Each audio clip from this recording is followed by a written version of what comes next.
আমার শারীরিক অক্ষমতার জন্য ভালোবেসে বিয়ে করতে চাই, কিন্তু বাবা মা রাজি নন। তারা যার সাথে বিয়ে করাতে চায় তাদের আমি ভরসা করতে পারছি না। আমি কি বাবা মার অমতে বিয়ে করতে পারবো?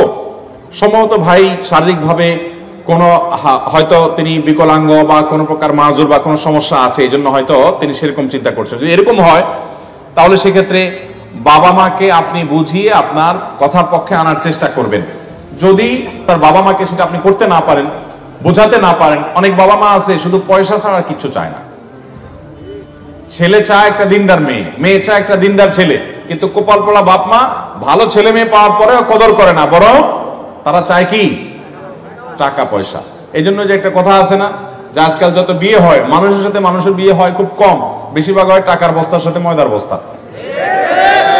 এক পক্ষ ময়দার বস্তা, আরেক পক্ষ টাকার বস্তা। আল্লাহ তাআলা আমাদের মানুষের সাথে মানুষের বিয়ে করার তৌফিক দান।